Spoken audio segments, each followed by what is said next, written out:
The Buddha speaks the Sutra on cause and effect in the 3 periods of time.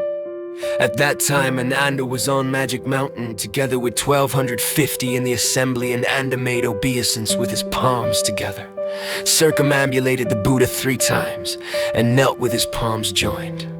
Then he asked Shakyamuni Buddha this question: during the Dharma ending age, all the living beings in southern Jambudvipa will give rise to much unwholesome karma. They will not revere the triple jewel or respect their parents. They will be lacking in the 3 bonds, the 5 constants that safeguard the universe. Obligations between people will be in disharmony and disarray. Beings will be poor, destitute, lowly, and vile. Their 6 faculties will suffer impairment. All day long they will engage in killing and harming. Moreover, they will not be of equal status. Some will be wealthy while others will be poor. What are the conditions leading to these various different rewards and retributions? We disciples pray that the world-honored one will compassionately explain each one of these for us. The Buddha told Ananda and the assembly of great disciples, you should now listen attentively. Good indeed, good indeed. I will clearly set forth all of this for you, all men and women of the world, whether they be poor and lowly or wealthy and noble, whether they be undergoing limitless sufferings or enjoying blessings without end, are all undergoing the rewards or retributions which are due to causes and effects from their past lives. What should they do from now on? First, they should be filial and respectful to their parents. Next, they should reverently believe in the triple jewel. Third, they should refrain from killing and instead liberate the living. Fourth, they should eat pure vegetarian food and practice giving. These acts will enable them to plant seeds in the field of blessings for their future lives. Then the Buddha spoke these verses on cause and effect. Wealth and dignity come from one's destiny, from causes planted in lives in the past. People who hold to this simple principle will reap good fortune in lives in the future. Kind men and women, listen to the causes, hear and remember this sutra's reminder of the causes and effects of karmic deeds in the past, in the future, and in the present. Cause and effect is no small care. True are my words, don't take them lightly. Why are some people officials at present? Because with gold they gilded the Buddhas in their past lives long, long ago. It's from their practice in lives in the past that they reap in this life a rich fruition. The purple gown and golden cord, the honored marks of higher office. Should you seek them, seek with the Buddhas. Gilding the Buddhas is your own gain. Robbing thus come once you robe yourself. Don't say it's easy to become an official. It cannot happen if causes aren't planted. What are the causes of owning a carriage and riding on palanquins? People like that were builders and menders of bridges and roads. Why are some people wearers of fine material? That is because in times in the past, robes they save as gifts to the Sangha. Sometimes people have plentiful goods. The reason, in fact, again is quite fair. In the past, those people gave food to the poor. Others don't have food or drink. Who can guess the reason why? Before those people were plagued with a fault, stingy greed made them squeeze every penny.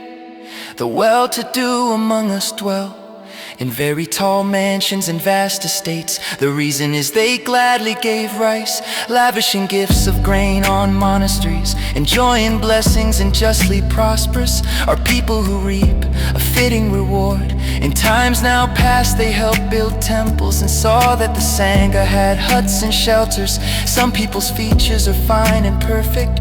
Surely the reason for such rewards is that beautiful flowers they offer to Buddhas. Why are some people gifted and wise? In former lives they ate pure food and remembered the Buddhas with mindful regard. Look at men whose wives are loyal. Their reward comes now for what happened before. Their conditions are strong in the Buddha's door. Some have marriages lasting and meaningful. Their happiness doesn't happen by chance. The Cause this time is the hanging of canopies and streamers before the Buddha statues. Some happy fellows, fathers and mothers, enjoy long lifespans, contentment and ease. Where is the source for rewards such as these? They protected orphans in times now past and regarded all elderly ones as their own. Orphans must live without fathers and mothers since before they shot down birds for sport. How does one get lots of children and grandchildren? By letting birds fly from their cages to freedom. In raising children, some really fail badly. It's because before they drown female infants, when barren people won't bear any children, that's their due for committing promiscuous deeds.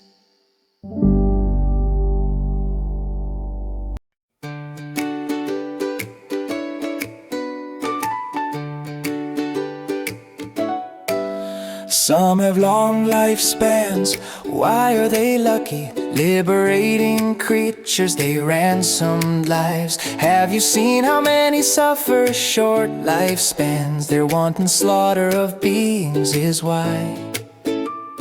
Lonely are men whom no women will marry. They're paying their debt for committing adultery. Widows bear a sad retribution. They held their past lives, husbands in scorn. Servants and slaves made that bondage themselves by neglecting repayment of goodness is done them. Bright are the eyes of some fortunate beings. Before Buddhas, they offered lamps filled with oil. The blind of this world bear a heavy burden for past failure to tell the way clearly to travelers. Some people's mouths are very misshapen. They blew out lamps on the Buddha's altars. To be deaf and mute is a dreary existence. Reward appropriate for scolding one's parents. How do people get to be hunchbacks? They berated and laughed at those bowing to Buddhas. Take heed of malformed hands, my friend. They betray people prone to evil. Fellows with crippled and useless feet, ambushed and robbed with reckless abandon. Most cows and horses were humans before.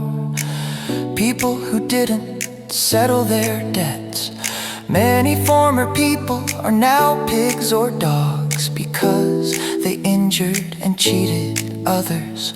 Illness and pain, an effect inevitable for bestowing meat and wine on the Buddhas. Freedom from illness, a fine reward for relieving the sick by bestowing medicines. The fate of imprisonment catches some people due to fiendish deeds and a failure to yield. Death by starvation, due retribution for stopping up holes of rats and snakes. Appropriate that a victim of poisoning caused aquatic poisoning, dammed up waters. Abandoned, forlorn, rejected beings were cruel of old, abusing others. The stature of some is extremely short. Before they read Sutra spread out on the floor, vomiting blood, believe it's from first eating meat, then reciting the sutras. Another deed that determines deafness, to not listen well to sutra recitals. Sores and scabies bother some people who gave stinking fish and flesh to the Buddhas. People who reek with a terrible stench, sold inferior scents and phony goods. Why do some by their own hand hang themselves before they use nooses to capture their prey? All those widowed, alone, unwed or orphaned are now paid justly for former jealousy. Those struck by lightning, consumed by fire, rig their scales to better their business income. Fierce tigers and snakes that feast on people, our enemies bearing resentments from lives before. In our myriad deeds, whatever we do, we reap our own rewards, it's true. Who can we blame for our woe in the hills? Who can there be to blame but ourselves? Don't say that cause and effect is unseen. Look at you, your offspring, heirs and grandchildren. If you doubt the good of pure eating and giving, look around and find those enjoying fortune. Having practiced of old, they now harvest abundance. To cultivate now will bring blessings anew. Those who slander the cause and effect in this sutra will fall and have no chance to be human. Those who recite and uphold this sutra are supported by Buddhas and Bodhisattvas. Write out this sutra, study it hard, and in the future your families will flourish. Uphold this sutra atop your heads to avert disasters and fatal accidents. To lecture this sutra on cause and effect is to sharpen your wits in successive rebirths.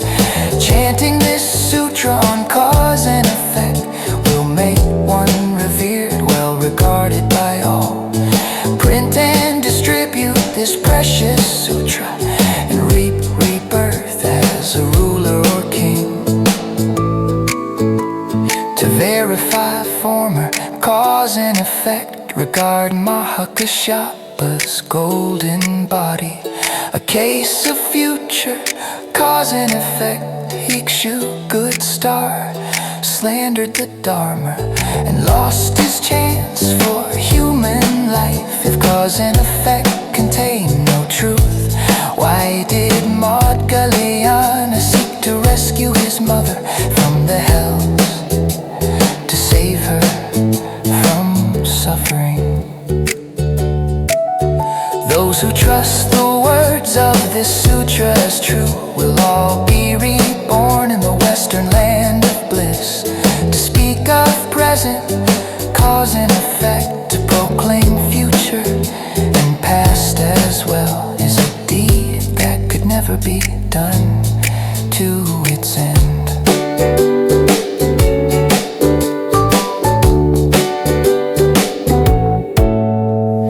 Join at the door of the triple gem. With blessings and wholesome belief one can enter the door, supported by gods and dragons, dragons and gods who won't let you down.